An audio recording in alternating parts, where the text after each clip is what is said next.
दोस्तों, एक बार फिर से स्वागत है आपका मेरे इस यूट्यूब चैनल में। नमस्कार दोस्तों, आज की वीडियो बहुत इम्पोर्टेंट होने वाली है। गवर्नमेंट ऑफ इंडिया मतलब कि मोदी गवर्नमेंट ने अच्छी डायरेक्ट सेलिंग कंपनियों की बात सुन ली है। सरकार ने इन कंपनियों पर कसा शिकंजा, ग्राहकों को बेहतर सुविधा देने के लिए कहा। तो इससे आपकी कंपनी में क्या क्या बदलाव हो सकते हैं, तो चलो जान लेते हैं। अगर आप हमारे चैनल पर नए हो तो इस चैनल को जरूर सब्सक्राइब कर लें क्योंकि हम रिलेटेड वीडियो रेगुलर अपलोड करते हैं। Rules for direct selling companies. Bharat सरकार ने डायरेक्ट सेलिंग करने वाली एमवे, ओरिफ्लेम, टपरवेयर जैसी बहुत सी कंपनियों पर शिकंजा कसते हुए उनके लिए कुछ नियम बनाए हैं। कंज्यूमर अफेयर मिनिस्टर ने इन कंपनियों के रजिस्ट्रेशन को अनिवार्य करते हुए भी कुछ नियम बनाए हैं। सरकार के इस नए बदलाव को लाने का मकसद है कि सेलर या डिस्ट्रीब्यूटर की भलाई हो। इसके साथ ग्राहकों के प्रति भी डायरेक्ट सेलिंग कंपनी करने वाली कंपनियों की जवाबदेही बढ़े, क्योंकि अभी मार्केट में कुछ ऐसी कंपनियां हैं जिसका उद्देश्य पैसा लेना और सर्विस के नाम पर बेवकूफ़ बनाना है। तो सरकार चाहती है कि अब कंपनियां जवाबदारी लें और अच्छे प्रोडक्ट्स और सर्विस दें, ताकि मार्केट में अच्छी कंपनी चल सके और ग्राहक और कंपनी दोनों को फायदा हो। तो अब धोखाधड़ी वाला कामकाज खत्म होगा। ये पहली बार है जिसमें ऐसे सख्त नियम बनाए गए हैं कि ये कंपनियां अपने एजेंट को सामान के प्रदर्शन के लिए देने वाली चीज़ों के पैसे नहीं ले सकती, न ही नए लोगों से कोई एंट्री या रजिस्ट्रेशन फीस ले सकती है। अब नए नियम के अनुसार ज्वाइनिंग पर कोई भी पैसा कंपनी चार्ज नहीं कर सकेगी। इससे पहले 2016 में भी सरकार ने ऐसी ही गाइडलाइन बनाई थी, लेकिन तब इसे सिर्फ सुझाव के तौर पर लाया गया था। पर इस बार सरकार ने जो नियम बनाए हैं उन्हें कंज्यूमर प्रोटेक्शन एक्ट के तहत लाया गया है।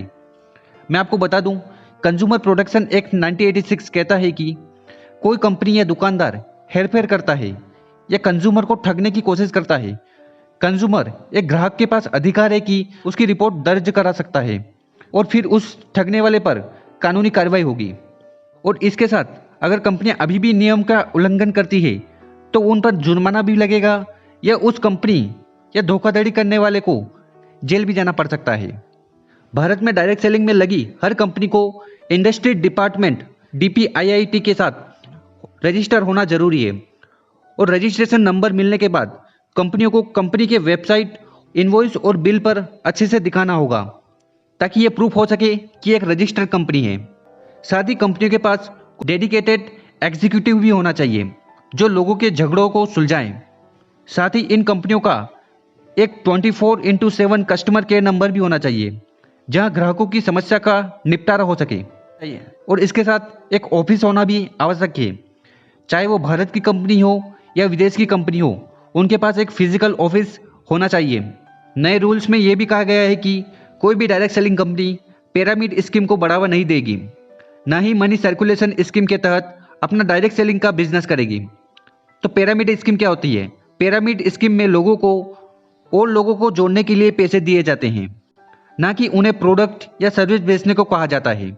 तो सबसे बड़ी दुख की बात यह है कि यहाँ पर नए लोगों को बोला जाता है कि आप नए लोगों को जोड़ो, जब वो जोड़ते हैं तब उनसे पैसा लिया जाता है। तो ये पिरामिड स्कीम है। उनको ये नहीं बताया जाता कि आप प्रोडक्ट को प्रमोट करो और उस पर आपको इनकम होगी। तो पिरामिड स्कीम अब नहीं चलेगी। ड्राफ्ट के नए रूल्स में कहा गया है कि डायरेक्ट सेलिंग करने वाली सभी कंपनियों को 90 दिनों में नए नियमों को लागू करना होगा, और अगर वो नहीं करते हैं तो जिम्मेदारी कंपनी की होगी। ये नियम लागू होने के बाद लोगों को विश्वास होने लग जाएगा कि डायरेक्ट सेलिंग इंडस्ट्री भी दूसरी इंडस्ट्री की तरह लोगों को रोजगार देगी। इसलिए ये नए नियम भारत सरकार द्वारा लाए गए हैं और ऐसा अनुमान लगाया है कि अभी लगभग 53 लाख लोगों को इस डायरेक्ट सेलिंग इंडस्ट्री से रोजगार मिल रहा है, और ये आंकड़े 2025 तक 1 करोड़ 80 लाख तक पहुंच जाएंगे। मतलब ये कि 2025 तक लगभग 2 करोड़ लोग इस डायरेक्ट सेलिंग इंडस्ट्री में काम कर रहे होंगे और रोजगार ले रहे होंगे, क्योंकि ऐसा अनुमान लगाया जा रहा है कि तब तक बेरोजगारी की दर काफ़ी बढ़ जाएगी। और अभी भारत में ऐसी कौन सी भी इंडस्ट्री नहीं है जो इतने बड़े पैमाने पर लोगों को रोजगार प्रदान कर सके। पर एक रिपोर्ट के अनुसार बताया गया है कि सिर्फ डायरेक्ट सेलिंग इंडस्ट्री के पास इतनी क्षमता है कि नए लोगों को एम्प्लॉयमेंट या रोजगार दे सकती है। तो यहाँ पर जबरदस्त फायदा उन लोगों को होने वाला है जो अभी डायरेक्ट सेलिंग कंपनियों में काम कर रहे हैं, और इसके साथ जितने भी नए लोग आएंगे 2025 तक, तो दोस्तों वो आपके साथ आने वाले हैं, आपकी टीम में, आपकी कंपनी में आने वाले हैं। तो उन लोगों की बल्ले बल्ले होने वाली है जो अच्छी डायरेक्ट सेलिंग कंपनी में काम कर रही है, जिसके पास प्रोडक्ट है। अभी हमारे लिए एक गोल्डन अपॉर्चुनिटी है, सुनहरा अवसर है। तो दोस्तों, मैं आपसे एक निवेदन करता हूँ, आप अपने काम को जारी रखिए, क्योंकि अपना टाइम आने वाला है। अब हर एक डायरेक्ट सेलर का टाइम आने वाला है।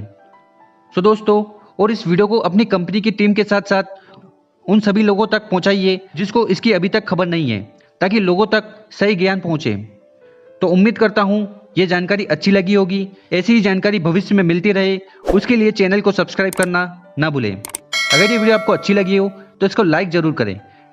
और वो लोग जो मेरी वीडियो को कॉपी करते हैं, मेरे आइडिया चुराते हैं, वो सावधान हो जाइए। Thank you. अगर आप हमारे चैनल पर नए हो तो इस चैनल को जरूर सब्सक्राइब कर लें, क्योंकि हम रिलेटेड वीडियो रेगुलर अपलोड करते हैं।